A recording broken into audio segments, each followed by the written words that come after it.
Alô, vocês, ouvintes da Alta Conexão, é o Olho no Olho entrando no ar para você. Você pode nos ver e ouvir em youtube.com/Alta Conexão Web Rádio, também pelo canal ITT Play de Teresina. Um grande abraço para o senhor Evangelista e também pelo Elemental Channel, o nosso amigo Marcelo de Toledo, que retransmite o Olho no Olho com a gente. Bom, hoje temos um convidado bastante experiente, um cara que conheceu muitos caminhos da bola, Márcio Antônio Rossini, conhecido como Márcio Rossini. E, na minha época, sofri muito com o Márcio Rossini, porque eu sempre frequentei os estádios de futebol e eu torço para um time das mesmas cores, mas de nome diferente. E naquela época era um time que sofria muito com a dureza desse zagueirão, que era aquele verdadeiro, a gente chamava carinhosamente de back de fazenda, ou seja, aquele cara que limpava a área. Hoje o zagueiro já tem os zagueiros jogam mais classicamente, mas o Vanderlei Luxemburgo, no auge da sua carreira, disse que zagueiro foi feito para zagueirar. E esse cara zagueirava muito bem. Sobe o trem aqui. Tá ouvindo, Márcio? Tá que eu pariu.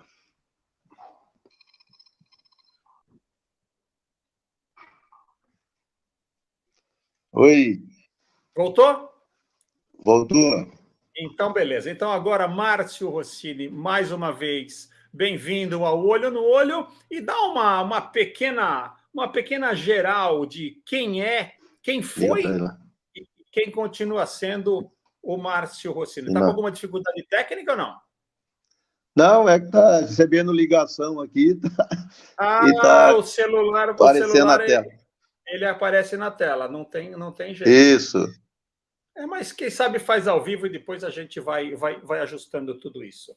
Dá uma explicada como é que começou a sua carreira. Eu já sei a sua carreira aí de volta, mas os nossos ouvintes gostariam muito de saber como surgiu o Márcio Rossini, zagueirão de futebol, como é que ele chegou no Santos Futebol Clube e até na seleção brasileira. Bom, eu iniciei a minha carreira no Marília Atlético Clube. E eu já tive uma rápida passagem só nas categorias de base, né? E, inclusive, antes de eu ser jogador de futebol, eu era nadador. Inclusive, eu disputei Troféu Brasil, Troféu Júlio Delamare de natação, e até os 15 anos. E depois dos 15 anos, eu ingressei no futebol, me viram jogando na várzea, né, como dizia antigamente. E o Pupo Jimenez, na época, me viu jogando e me convidou para participar das categorias de base do Marília. E, graças a Deus, foi muito rápido a minha ascensão. Entrei com 15 anos, com 17, já estava na categoria principal, no profissional. Então, foi uma ascensão muito rápida. Inclusive, com 16, 17 anos, o Marília chegou na final do Campeonato Paulista, né? Então, eu tive uma ascensão rápida. E com 17 anos já estava no profissional e como titular do Marília. Na época, o Marília disputava a primeira divisão. Então, muitos indagavam, o menino é jovem, o menino não tem condição de ser titular do Marília, o Marília sempre brigando pelo rebaixamento, mas, apesar de jovem, eu tinha bastante personalidade, já tinha um físico avantajado, que eu vinha da natação, então era bastante forte. E isso me ajudou muito também, tanto no condicionamento físico, como no desenvolvimento físico. Então, foi uma ascensão muito rápida até chegar ao profissional. E naquela época, o Marília Atlético Clube, a cidade de Marília, revelava muitos jogadores, era uma cidade, um lugar onde era muito difícil para os grandes jogarem, era complicado. Marília revelava muito bom jogador de futebol e cronista esportivo, né? O maior narrador de todos os tempos, não é nascido em Marília, Osmar Santos, mas foi revelado para o rádio em Marília. E o Marília também formava muita gente boa, e era muito difícil jogar lá. Como é que era jogar naquele estádiozinho do Marília? Estádiozinho que eu quis dizer, comparando apenas o tamanho dele, tá? Não é em tom pejorativo, pelo amor de Deus. Era um verdadeiro alçapão, era muito difícil jogar lá, né, Márcio? Aqui em Marília é complicado, né? É muito difícil, campo cheio. Desde que eu atuava nas categorias de base, 2 horas da tarde, né? Que o jogo do profissional começava às 4 horas, e 2 horas o estádio já estava lotado para ver as categorias de base. Você vê como era forte também a base do Marília, onde revelou vários jogadores. E, inclusive, quando o Marília foi campeão da Taça São Paulo, em 79, tinha 3 jogadores na seleção brasileira, eu e Jorginho Putinati, que jogou pelo Palmeiras, e o Paulo César, goleiro, que jogou pelo Cruzeiro. Então você vê como era forte, como revelava jogadores naquela época, o Marília, né? Então, e aqui, quando jogava aqui, a coisa era complicada.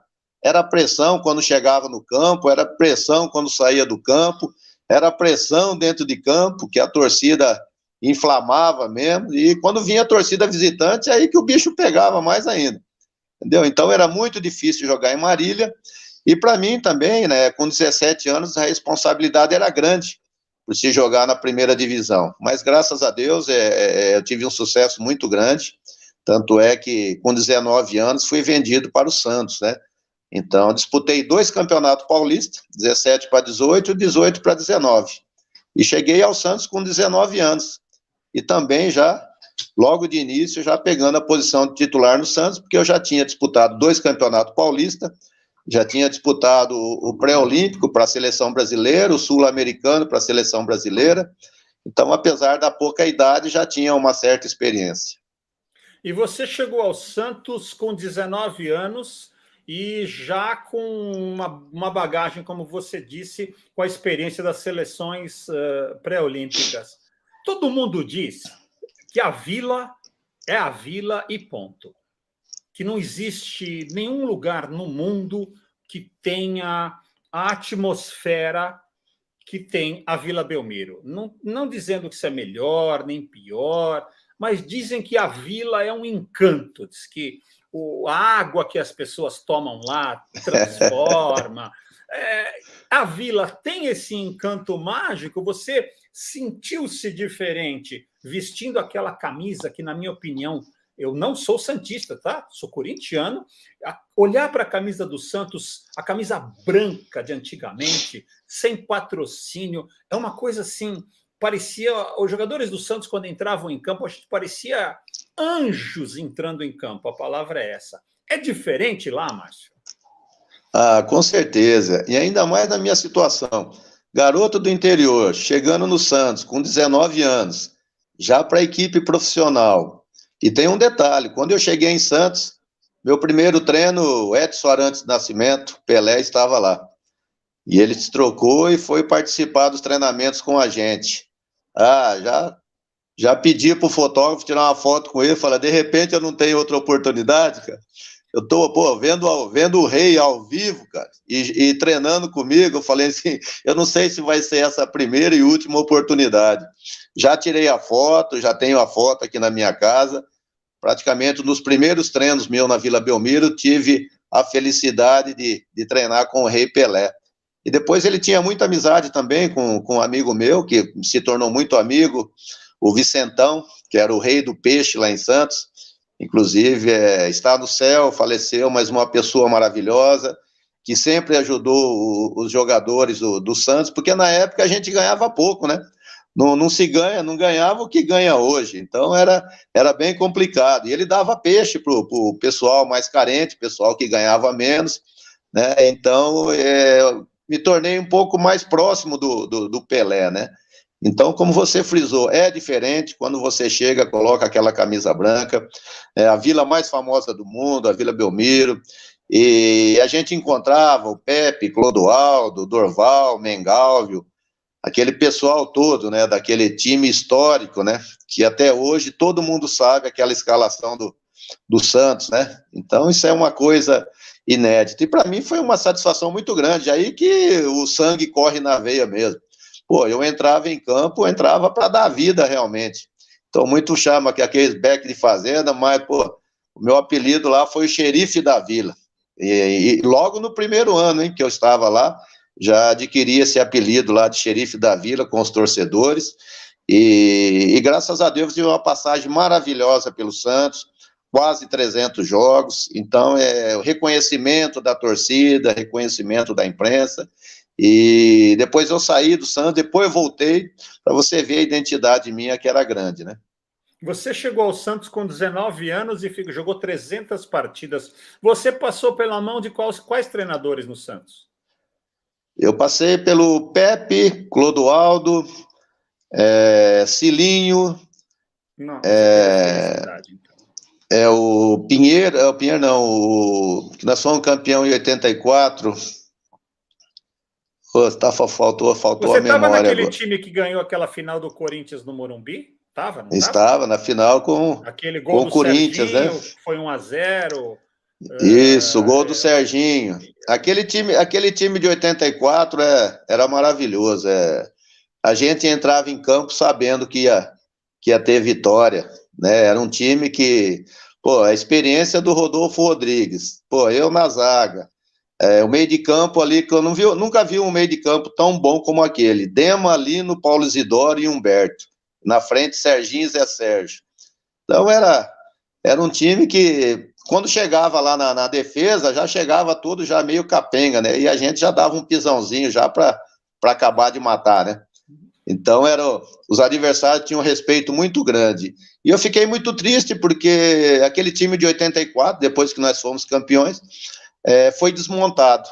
Então era um time para se consagrar ainda mais, era para chegar na final de Brasileiro, era para continuar sendo campeão paulista, mas infelizmente, né, o dinheiro era curto, então teve que sair vários jogadores para poder colocar a casa em ordem, como acontece até hoje no Santos, né? Então, quando a situação está boa, o Santos tem que vender para manter a situação financeira. E eu ia te falar uma coisa, né? A casa não está em ordem até hoje, né, Márcio? É complicado. E o que vendeu de atleta, né? É incrível. Ainda bem, como você falou, a água lá de Santos é boa. Não, e uma coisa impressionante que eu vejo e eu comento com esses meus amigos que trabalham no Santos, inclusive, um grande abraço para o Clóvis Simino, que foi quem proporcionou o encontro com o Márcio Rossini. Uma coisa que destaco muito no Santos, e deve ter até acontecido com você chegou lá com 19 anos. A molecada, hoje, veste a camisa do Santos e entra em campo e não sente a camisa. O adversário acho que sente o peso da camisa, mas a molecada, e desde muito tempo, então, passando a tua época, foi a época de 84, teve a época dos meninos da Vila, lá, aquela época do Juari, Newton Batata, João Paulo. Então, se a gente começar a falar muito nome aqui, a gente vai acabar esquecendo algum. Pita, agora depois a época do Neymar, você deve estar acompanhando o futebol, o Rodrigo, que foi o responsável por colocar o Real Madrid ontem na final da Champions. Os jogadores, é impressionante como se revela jogador, e quando a gente acha que acabou a fábrica de jogadores, vem mais revelação. E como que consegue a molecada, Márcio, jogar com tanta tranquilidade no time de cima? Bom, em primeiro lugar, o torcedor aderiu, né? Aderiu essa situação dos raios caírem na Vila Belmiro. Então, o torcedor apoia. Dificilmente você vai ver um torcedor criticar uns jogadores da categoria de base. Então, é o apoio. É a cara do Santos, né? Eu me considero também um Meninos da Vila, que eu cheguei com 19 anos. Sim. O Marola chegou junto comigo, o Marola chegou com 18 anos. Com 18 anos, ele foi titular do Santos, e eu com 19. E tinha o Claudinho também, o Claudinho Agnello, que estava na seleção também junto com a gente, também tinha 19 anos, né? Então o Santos sempre teve, né, essa marca de dar oportunidade aos jogadores mais jovens. E não tem medo não, o Santos lança mesmo. Você vê o Marcos Leonardo agora, o Marcos Leonardo estreou com 17 anos. Então, o Ângelo também, que vem agora, um menino que também está se despontando. Tem um lateral esquerdo, o Santos, uma das poucas contratações que eu achei boas que fez de jogadores de fora, trouxe um bom lateral esquerdo do Ceará, acho que é Felipe Jonathan o nome dele. E agora o moleque, o tal do Lucas Pires, tomou o lugar e até logo, como joga a bola. Esse moleque acho que tem 17, 18 anos. Que personalidade, né? Isso é muito importante. E o importante do Santos, que o Santos trabalha vários anos com essa garotada, né? Então o Santos tem a oportunidade de trabalhar do 11, do 13, essa molecada vem trabalhando 4, 5 anos. Então, eles vão já adquirindo aquela personalidade, a confiança também. Eles sabem que o Santos dá oportunidade, e por esse tempo todo que eles estão na categoria de base, quando chega em cima, praticamente já está ambientado. Porque o trabalho que as categorias de base faz praticamente relacionado ao CT do Santos também, da equipe principal. Então, eles têm o contato, eles ficam observando ali, e ficam sonhando, né? Pô, amanhã eu vou estar ali, eu tenho que estar ali e arrebentar. Então, é bem diferente. Desde a minha época, a gente treinava com as categorias de base, que na época era profissional e amador só, né? Então, era mais difícil ainda, porque jogador de 17 anos, você tinha que jogar no sub-20, que seria hoje o sub-20. 16, 17 anos. Hoje não, hoje tem sub-11, 13, 15, 17... né? E na minha época era só profissional e amador. Era bem mais difícil, mas a preparação das categorias de base do Santos é diferenciada. Tanto é que aqui em Marília eu tenho a escolinha Meninos da Vila, por isso que eu estou com o uniforme, né? Que eu vim da escolinha e trouxe, como eu não posso estar em Santos, eu trouxe o Santos para Marília, né? A escolinha Meninos da Vila aqui. E o interior de São Paulo, ele sempre foi um celeiro de craques, de jogadores.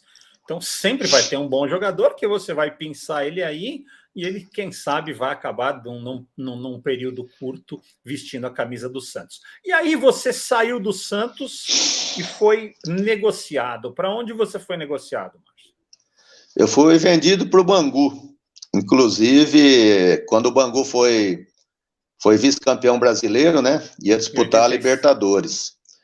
E meu contrato estava vencendo e estava bem complicado para renovação, por causa de uma diferencinha, sabe, financeira. Eu fui vendido ao Bangu. E eu era capitão do time, xerife da vila, tinha uma moral muito grande. Mas a situação financeira, infelizmente, era difícil. Aí o Castor de Andrade ligou lá no Santos, ligou para o Lalá. Eu fui negociado no posto do Lalá, na Avenida Ana Costa, tá? Não foi nem no Santos Futebol Clube. O Castor marcou um encontro com o diretor do Castor de Andrade, marcou um encontro, ele e o Moisés, né, o xerifão do Corinthians, como você é corintiano. Eles foram lá no posto do Lalá, e foi um representante do Santos, um diretor do Santos. E quando o Castor de Andrade chegou, foi tudo muito rápido. Ele já perguntou logo para o diretor do Santos se eu estava para ser negociado, ou vendido, ou emprestado. Não, falou que venderia e tal. E o Castor já em seguida já perguntou o valor, qual é o valor do passe. Aí ele falou tanto, o Castor já pediu para o segurança a pochete dele, que levava, né, cheio de dinheiro, e com o talãozinho de cheque, ele já preencheu o cheque, o cara falou o valor, o Castor já deu o cheque pro cara, não deu nem tempo pro cara pensar. Já falou o valor, ele já fez o cheque, deu pro representante do Santos, fez as contas do 10%, já me deu o cheque também, e virou para mim e falou assim, ó, eu quero você, isso foi numa sexta-feira, ele falou, ó, domingo quero você lá em Bangu, moça bonita, que nós vamos fazer uma recepção para você. Não deu tempo para nada, só juntar as coisas e tal. E aí eu estava sentado, né? Aí perguntou para o Moisés, ô Moisés, é isso aí que você quer? Ele falou, não, doutor, isso aí esse é o meu xerife. Como eu fui xerife, eu sei que esse aí vai honrar o nome de xerife lá no Bangu também. Aí o Castor pediu para me levantar. Levanta, né? Ele falou assim, pô, você é grandão, né? Ele falou, ó, se você não jogar nada, você vai ser meu segurança.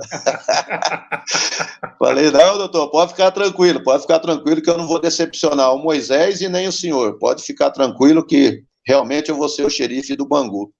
Tanto é que eu permaneci no Bangu durante 3 anos e meio, fomos campeão invicto da Taça Rio, e o Castor teve aquele problema, né, que foi preso, tudo, e teve uma história que eu estava pretendido pelo Tenerife da Espanha, que era um clube que tinha subido para a primeira divisão, e na época o Castor estava preso. Então, e quem mandava praticamente no time era eu que mandava os recados, quando o pessoal relaxava, quando estava deixando a peteca cair um pouco, eu ligava para ele, doutor, o bicho está pegando aqui, vem dar uma dura no pessoal. Aí a casa voltava ao normal. E como ele estava preso, né, fui eu e o empresário, lá na delegacia, lá perto do Maracanã.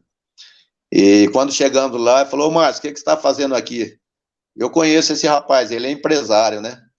Ele falou assim, você quer ir para onde? Vocês não podem sair, porque eu estou preso, quem que vai cuidar do time?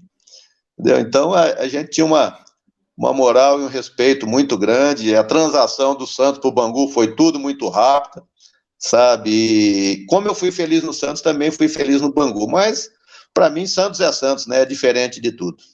Agora, o Bangu, você teve a sorte não, eu não acredito nada à sorte, eu acho que é merecimento, você teve o merecimento de pegar o Bangu nos últimos momentos que o Bangu ainda luziu muito no futebol, até por conta da prisão do Castor, aí o Castor se desiludiu um pouco com o futebol, porque o Bangu acabou não chegando onde ele queria que chegasse, e acabou depois se dedicando mais à escola de samba e deixou um pouco o Bangu de lado. Mas a fase que você viveu no Bangu ainda foi uma grande fase, conquistando títulos. É verdade que realmente ele comandava tudo com mão de ferro mesmo, que vocês ficavam naquela concentração no Bangu, numa casa ali em Bangu, e que ele realmente proporcionava tudo, mas que, segundo ele próprio, eu ouvi uma entrevista dele próprio, ele falou, eu não entendo absolutamente nada de futebol, eu contrato, eu pago e os caras têm que jogar. É verdade que ele não entendia de futebol, ou você acha que ele se fazia que não entendia de futebol? Não, ele entendia, sim, porque o Bangu, antes do Castor, era o pai dele, né? Da época da fábrica Bangu, que era a fábrica de tecido. Então, o pai dele veio antes dele, né? Então, ele entendia de futebol, assim. Só que ele dava todas as condições, né? Como você frisou, a gente tinha essa casa, que era a concentração nossa, que era a toca do Castor, né? Então, ele dava todas as condições, desde alimentação. Pra você ter uma ideia, a gente, quando jogava baralho, ele chegava lá na concentração e perguntava quem ia jogar. E ele pegava o dinheiro e dava um dinheiro para cada um. Ele falou assim, não quero ninguém nervosinho no jogo, não, porque perdeu o dinheiro aí no jogo. Esse dinheiro é meu, tá? Meu. Se vocês perderem, vocês estão perdendo meu dinheiro, tá bom? Sabe? Então, são muitas histórias no Bangu, maravilhoso. Pô, e a gente tinha um timaço, né? Quando foi vice-campeão brasileiro, depois foi disputar a Libertadores, ele foi em Santos, comprou meu passe, foi no Internacional, comprou o Mauro Galvão, foi no Curitiba, que o Tobi tinha sido campeão brasileiro, comprou o Tobi, o Arthurzinho voltou, já tinha Marinho, tinha Paulinho Criciúma, Gilmar, goleiro, que jogou no Palmeiras. Pô, a gente tinha um timaço, sabe? Eu digo então, para você que, analisando time por time, o time do ano seguinte ao vice-campeonato era muito melhor do que o time que foi vice-campeão brasileiro, na minha opinião.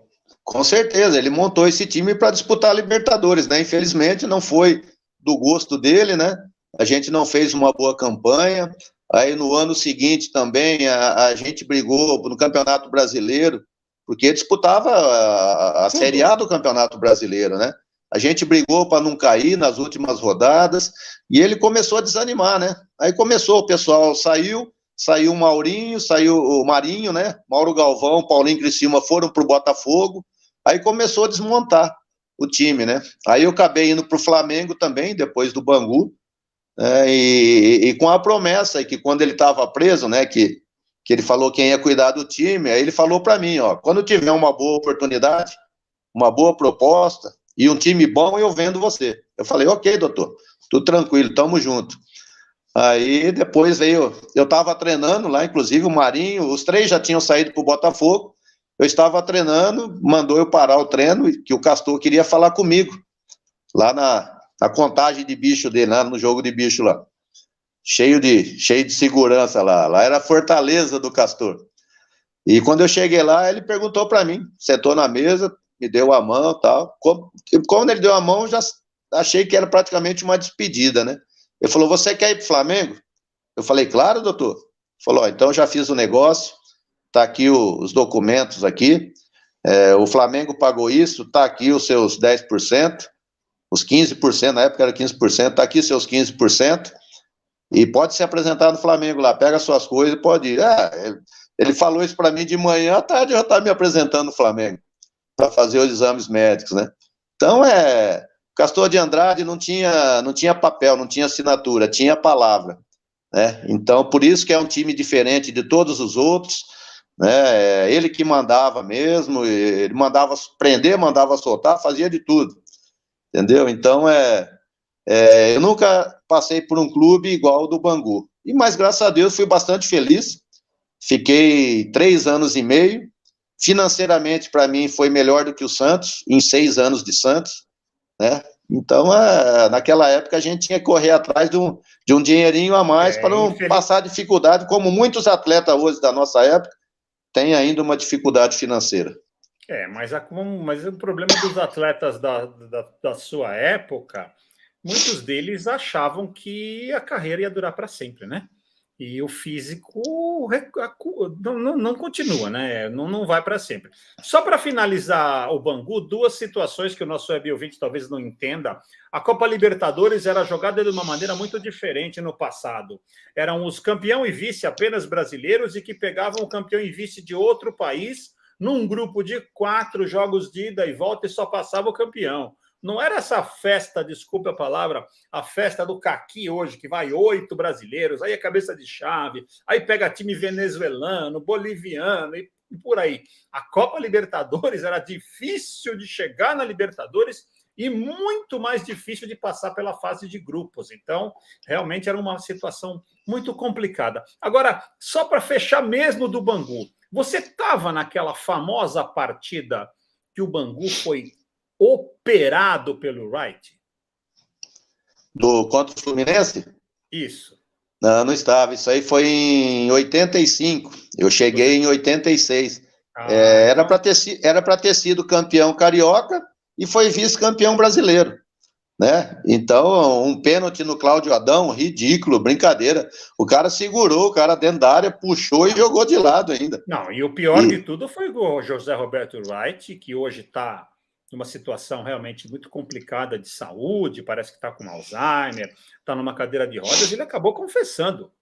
Ele acabou confessando tudo aquilo que aconteceu. E isso é uma coisa assim, eu fico estarrecido, primeiro por o cara ter se sujeitado a isso, e segundo por ter tido a cara de pau de anos depois confessar para tentar liberar sua própria consciência. Aquilo ali foi... Acho que o cara faz uma coisa errada e depois quer o perdão divino. E o que ele fez ali não faz ideia, mas... não tem justificativa, né? Ali é um erro que ele tinha que pagar pelo resto da vida. Pô, tinha um clube, tinha um investimento por trás daquilo, né? E aconteceu no Santos também, na final do Campeonato Brasileiro de 83. Sim. A melhor campanha, Santos e Flamengo na final, a melhor campanha era a do Santos. E o primeiro jogo era para ter acontecido no Maracanã e o segundo no Morumbi. E não sei por que o primeiro jogo foi no Morumbi. E o árbitro foi José de Assis Aragão. Né? Mais uma coisa estranha. Como é que um árbitro paulista ia apitar uma final de campeonato brasileiro? E a gente tinha 3 jogadores pendurados. Eu, o Dema e o Lino. E ele deu cartão para os 3. Sabe? Então tirou eu, o Dema e o Lino da final no Maracanã.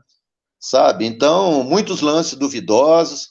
Também no jogo do Maracanã, um pênalti legítimo em cima do Pita, quando estava 1-0 e não deu. No gol à esquerda da TV. Exatamente. Então, você vê que era complicado, ou como é ainda, né? Complicado jogar contra os times carioca. Não sei porque até hoje a CBF continua no Rio de Janeiro. A CBF tinha que estar em Brasília, ser neutra, né? Então, continua no Rio de Janeiro. Então, sempre tem uma sardinha a mais, né, para o pessoalzinho, né, Olha, dar um Márcio, eu jeitinho na situação. vou dizer uma coisa para você. Eu gosto de futebol, trabalho com futebol comentando, narrando o jogo há uns 5 anos. Eu ainda não consegui entender se a arbitragem brasileira ela é ruim ou se ela é tendenciosa. Boa, ela não é. Eu às vezes, tento acreditar que ela é apenas e tão somente ruim. Mas a gente, às vezes, vê umas coincidências que até hoje acontecem muito esquisitas, né? Agora com esse tal de VAR, uma hora vai no VAR, outra hora não vai no VAR. Aí a cabine do VAR, quando vê um pênalti num jogo aí outro dia, você deve estar sabendo do que eu estou falando, os caras comemoraram, pareciam que estavam fazendo uma festa dentro da cabine do VAR, porque descobriram um pênalti. Sabe, aí a gente fica pensando, caramba, será que eles são ruins ou eles são venais? Eu continuo, com a graça de Deus, tentando acreditar que eles são apenas e tão somente ruins. Aí, Márcio, voltando a falar de você, no Flamengo, você chegou lá no Flamengo, na Gávea, né? Porque não tinha ninho do Urubu naquela época. E como é que foi essa sua passagem pelo Flamengo? Bom, eu tive uma passagem muito rápida, que eu disputei apenas o Campeonato Brasileiro. Quando eu cheguei no Flamengo, eu estava num nível físico excelente, eu estava voando, sabe? Estava muito bem, porque eu tinha essa proposta ainda da Espanha, essa intenção de ir para a Espanha ainda. Mas acabei indo para o Flamengo, cheguei lá, fui fazer o teste de avaliação, né? E eu tinha teste de avaliação, tinha aquele teste de esteira, né? Então, como eu estava muito bem fisicamente, pô, quase que eu quebrei a esteira de tanto correr.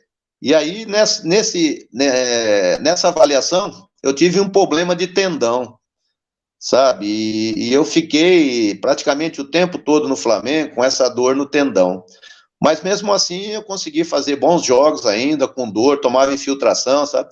Ainda consegui fazer bons jogos no Flamengo, mas aí o treinador, na época que eu fui, era o Tele Santana. Depois veio o Valdir Espinosa e o Júnior, lateral, voltou para o Flamengo. Né? O Júnior, que é comentarista hoje. Tá? Então, já tinha jogado comigo na Seleção Brasileira, quando eu fui para a Seleção Brasileira, na Copa América, em 83. E o lateral esquerdo era o Leonardo. Então, não tinha lugar para o Leonardo, para o Júnior, né? Porque o Leonardo, pô, tava brincadeira, o moleque tava voando. Tanto é que ele foi para a Seleção Brasileira depois. Então, não tinha lugar. Isso, não tinha lugar para o Júnior na lateral esquerda. Então, esse Valdir Espinosa, que infelizmente faleceu esse tempo atrás aí, né? Tinha que arrumar um lugar para o Júnior. E ele arrumou o lugar para o Júnior na zaga, no meu lugar, sabe? Eu não... Meu sangue é quente, né? Meu sangue ferve, cara. Entendeu? Quando eu tô dentro de campo, ferve. Quando eu tô fora de campo, também ferve, dependendo das situações. E quando eu tomei o terceiro cartão amarelo, eu fiquei de fora do próximo jogo. E no final, no próximo jogo, a gente ia jogar contra o Atlético Mineiro, no Mineirão. E ele não fez coletivo, que a gente fazia coletivo. Na nossa época, fazia coletivo antes, preparatório, para o próximo jogo. E ele não fez o coletivo. E quando ele chegou na pré-eleição, lá em Minas, ele foi dar a escalação do time. Aí ele falou, era o Zé Carlos, Leandro, estava o Fernando, né? Estava o Fernando e tal. Aí falou Fernando. Eu falei, já estranhei, né? Que eu tava na zaga central, o Fernando, quarto zagueiro. Do lado direito. Tinha o Rogério também, né? E falou Fernando e Júnior e Leonardo. Eu falei, ué, eu já dei um grito, falei, ué, tá estranho essas coisas, pô, que negócio é esse? Falei, tá muito estranho isso aí, o que tá acontecendo?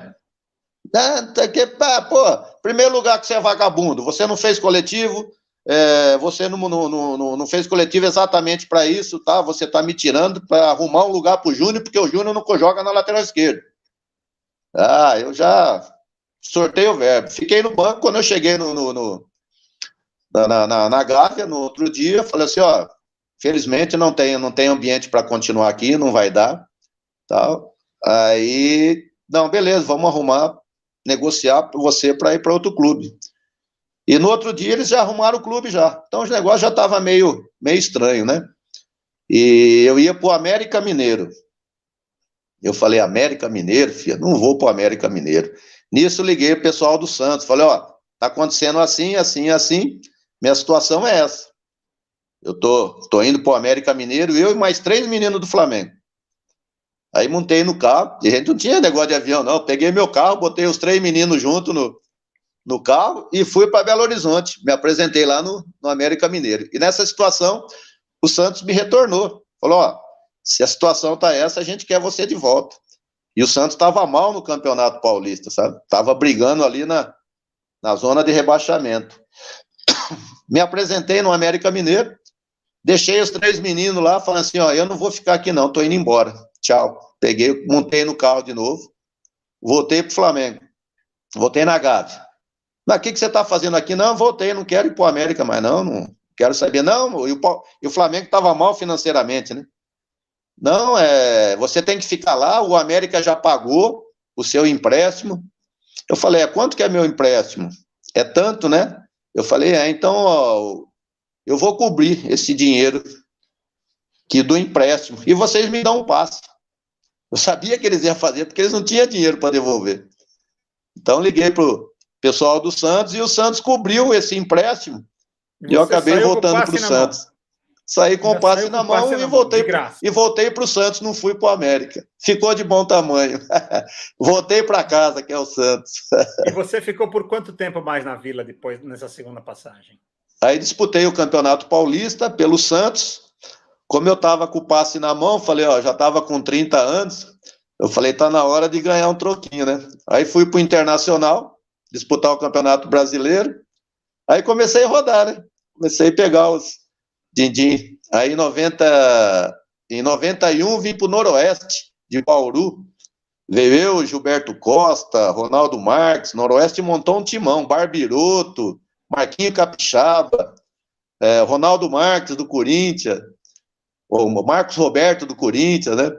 Então montou um timão. Aí o homem fazia o bingo lá em Bauru, né? Então peguei uma grana boa. Aí em 92, 93 fui pro Tigres do México, também deu uma rodadinha, foi aí que eu consegui arrecadar um dinheirinho na carreira.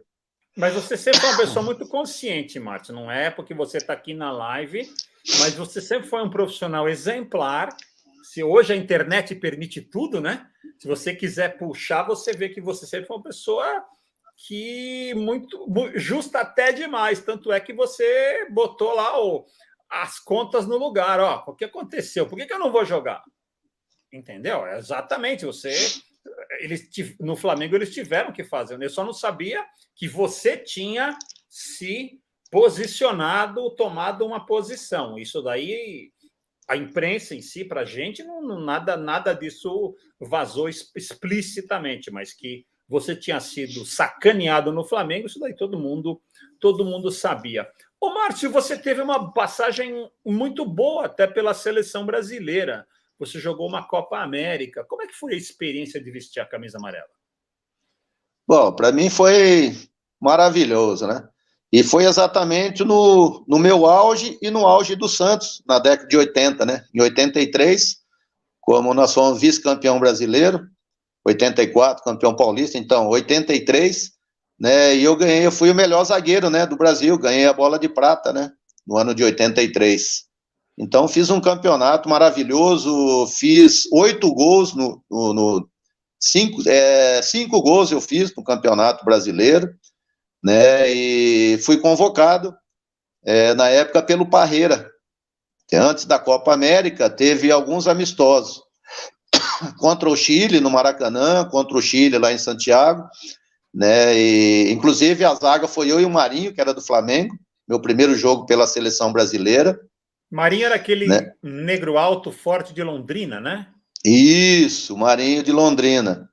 Então foi meu primeiro jogo na seleção brasileira, foi um amistoso contra o Chile, né? Então também fiz um partidaço, tanto eu como o Marinho e tal, e depois nós fizemos uma excursão para a Europa, contra Portugal, País de Gales, Suíça e Suécia. Então eu fiz também uns amistosos muito bons, inclusive fiz um gol de calcanhar, Brasil e Suécia, lá na Suécia. O João Paulo bateu o escanteio e eu peguei de calcanhar na gaveta. Não sei se você teve a oportunidade de ver esse gol aí. Vi, sim. Tá, então, eu fiz também quatro jogos aí maravilhosos, muito bons, 4 jogos titular. E depois tivemos a Copa América. Aí a zaga foi... nessa excursão foi eu e o Luizinho na zaga, que foi praticamente a seleção de 82, né?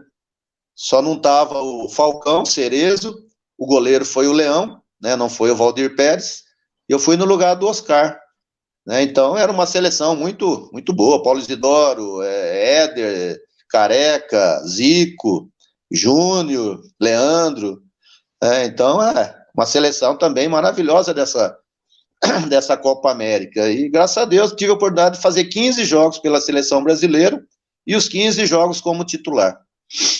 Isso é muito bom, né?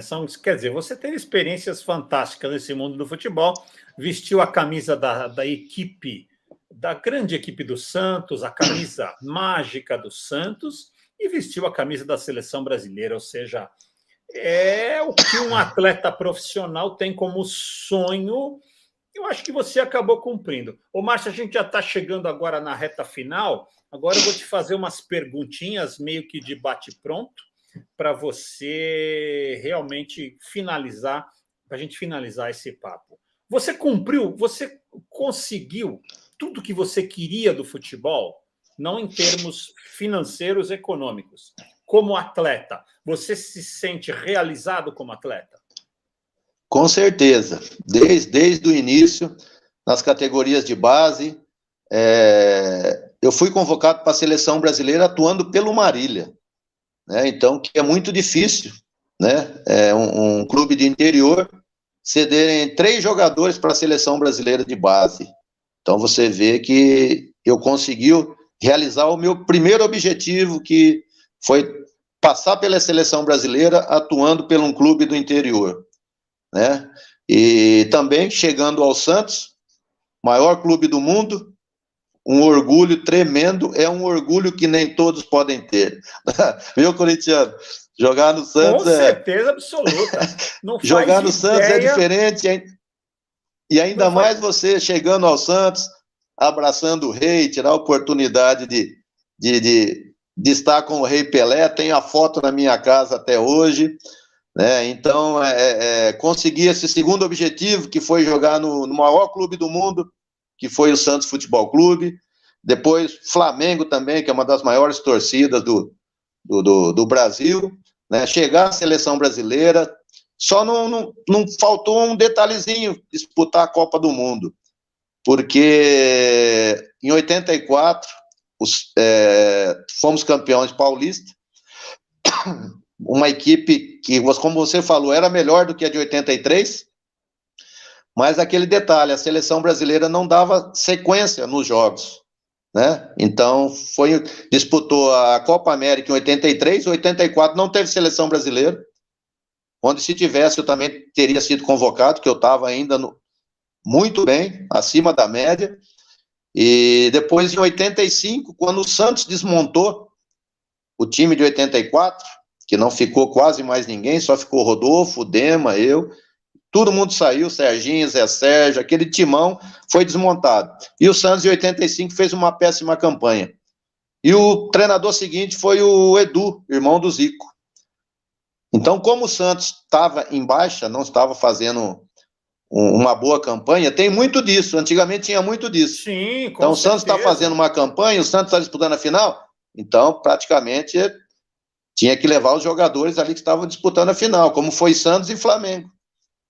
Então, fiquei decepcionado que eu teria condições de ter ido para a Copa de 86, que eu estava muito bem. Então, faltou esse detalhezinho aí, de não ter disputado uma Copa do Mundo. Mas é muito pouco, né, Márcio? Você se arrepende de alguma coisa que você tenha feito ou que você não tenha feito no mundo do futebol? Não, hipótese nenhuma. Sempre eu procurei dar o máximo. Sempre fui bem claro, sempre honesto. O que eu tinha que falar não deixava para depois, tanto para diretor, como para jogador, como para imprensa, né? Então, eu sempre fui uma pessoa bem, bem clara e sempre gostava de transparência. Isso aí era um ponto forte. E eu sempre fui um exemplo. Todas as equipes que eu passei, eu fui capitão da equipe. Agora, uma resposta direta. O melhor treinador de futebol com que você trabalhou? Não precisa justificar, só o nome. Parreira. O melhor jogador de futebol que esteve ao seu lado no gramado? Zico. O melhor dirigente, essa é mole, né? O melhor dirigente que você teve na sua carreira? Rubens Quintas, do Santos. Rubens Quintas, eu achei que você ia falar Castor de Andrade, por isso que eu falei que essa é mole, porque você não, porque o que marca secretário do Castor, né? O que marcou muito do Rubens Quintas foi quando eu cheguei ao Santos, o apoio que o Rubens Quintas deu para mim no Santos, porque eu era garoto, você saindo do interior, chegando numa equipe como o Santos, com 19 anos, o apoio e a moral que ele deu para mim. E tem o Milton Teixeira, Marcelo Teixeira, sim, nem se fala também, entendeu? Mas o meu início foi tudo, né? Ah, sim, com certeza. E para encerrar, vamos trazer um pouco, você é um cara que tem escolinha de futebol, continua acompanhando o futebol. Você acha que o Márcio Rossini, hoje, jogaria facilmente, o Márcio Rossini, da sua carreira futebolística, conseguiria jogar tranquilamente no futebol profissional de hoje, com mais ou menos dificuldade? Com certeza, com certeza. Tudo é época, né? Você se adapta à época. Agora, a qualidade que a gente tinha, o trabalho que a gente tinha nas categorias de base, que a gente fazia fundamento, que hoje não se faz fundamento. Claro. Meu passe era perfeito, meu lançamento era perfeito, meu cabeceio era perfeito, sabe? A base, era bom que muita gente ouvisse isso, que trabalham com as categorias de base, não deixem de fazer fundamento. Eu cheguei a ser treinador durante 10 anos. Eu via que os atletas profissionais não tinham fundamento. Então, para não dizer que eu estava fazendo fundamento no profissional, eu dava o aquecimento com o fundamento, junto. Entendeu? Então, a gente preparava, condicionava o jogador e, ao mesmo tempo, fazendo o fundamento. Então, coisa que hoje não está fazendo mais. Hoje é campo reduzido, corre, molha o campo para a bola correr mais rápido. O que é? Não é atletismo, isso é futebol, pô. Não, então, o jogo não tem que ficar rápido. Não pode treinar falta porque o cara pode se machucar, pode dar lesão. Então, não tem mais gol de falta no futebol. Não, é uma... Mais um detalhe que você foi muito feliz. Depois que entrou o fisiologista no futebol... Não tem mais, não tem mais. Você não pode fazer um trabalho de impulsão na caixa de areia, com colete de areia, para te dar impulsão. Eu passava da trave fazendo esse trabalho de fundamento de impulsão. Você não pode bater uma falta, você não pode trabalhar um lançamento, entendeu? Então, depois que entrou o fisiologista no futebol, eles são deuses. Ele vai adivinhar o dia que você vai machucar, Vanderlei. Eu falo, amanhã você vai machucar. Sim. Então você tem que ser poupado. Pô, esses caras são deuses, pô. O que o brasileiro não entendeu é que esse tipo de profissional funciona muito bem na Europa, onde eles têm uma limitação técnica. E esse tipo de profissional, pode ser até uma ignorância minha, ele está minando a condição técnica de jogadores brasileiros. Você vê jogador brasileiro que tem medo de driblar, jogador brasileiro que tem medo de ser ousado. E se ele dá 3 piques numa sequência de uma partida, ele não pode dar o 4º, senão ele vai arrebentar a coxa. Então, são coisas que não dá para entender. Muita gente fala um negócio que, tipo assim, a seleção de 82 hoje se daria mal no futebol, porque o futebol era outra coisa. Eu já penso o seguinte, você já imaginou, Márcio, só para a gente encerrar de uma maneira engraçada, o Pelé e o Garrincha com o preparo físico que esses caras têm hoje? Alguém conseguiria tirar a bola de um daqueles? Você imaginou o Garrincha com a bola no pé e o condicionamento físico dos jogadores de hoje E o Pelé, com toda a sua inteligência, com toda a sua técnica, com o preparo físico para poder correr 12, 13 quilômetros, seria muito mais disparatado do que antes, não? Com certeza, isso não resta dúvida. Porque quando eu cheguei no Santos, eu treinei com o Pelé. O Pelé veio de uma época um pouco antes. Pô, já era diferente, já era complicado você treinar com ele. Você via que era acima da média. Agora, você ouvir do pessoal de hoje, que nunca deu um chute na bola, falando que Pelé, Zico, o pessoal da Copa de 82, a de 70, Ronaldo Fenômeno, Romário, não jogaria hoje. Como não jogaria hoje? Hoje o cara não sabe fazer um passe, cara, não sabe fazer um lançamento, sabe por quê? Porque não faz fundamento e porque não treina. Pô, você vê os erros de passe que acontecem hoje, é um absurdo, cara. Isso aí aconteceu no jogo do Santos ontem. Os caras erram passe aí de 5 metros, 10 metros, entendeu? Então, pô, como não jogaria? Aquele pessoal jogaria muito mais fácil hoje do que esse pessoal que é hoje joga lá, porque eles não sabem fazer um passe. E vamos combinar, hein? Acertar um passe em Moça Bonita não é para qualquer um, não. Hoje os caras jogam em gramado sintético, os caras jogam em gramado híbrido, é um gramado perfeito. Eu quero ver acertar um passe em Moça Bonita sem torcer o tornozelo, porque ali, e outra coisa, né? Correr em Moça Bonita com 50 graus também não é para qualquer um, né? Tem até estádio coberto aqui no Brasil, climatizado. E sabe quem cortava a grama? Sabe quem cortava a grama em Bangu? Não faço a Os carneiros. Então, carneiro. E além de cortar a grama, ficava alguma coisa pelo caminho, né? Gente, e a Vila Belmiro? E a Vila Belmiro, na minha época? Que jogavam areia embaixo. Quando chovia, o uniforme branco, você saía com ele preto. Eles botavam areia embaixo para dar uma melhorada. Areia misturava com terra escura. Mas vamos combinar, Márcio. Moça Bonita continua muito ruim e o gramado da Vila é um excelente gramado. Um gramado. Hoje é um tapete, né? Dá para você dormir. Exemplar. E se tem uma coisa que progrediu no futebol brasileiro, foi a qualidade em termos gerais dos gramados. Gente, estamos já encerrando o nosso papo deste olho no olho. Realmente, eu tinha certeza que passaria muito rápido, eu tinha certeza que seria uma conversa muito interessante. Eu prezo muito os jogadores que eu chamo das antigas, aqueles que eu acompanhava no estádio. Acompanhei muito você no estádio, vi muito você dar pontapé em centroavante do Corinthians, fiquei muito bravo por você não ter sido expulso diversas vezes, mas admirava muito a sua raça, a sua disposição e o seu empenho. Hoje, o jogador dorme 45 minutos e joga 45. Você jogava 95 com a mesma intensidade. Márcio, foi uma honra ter você no programa. Muito obrigado pela sua disposição de tempo.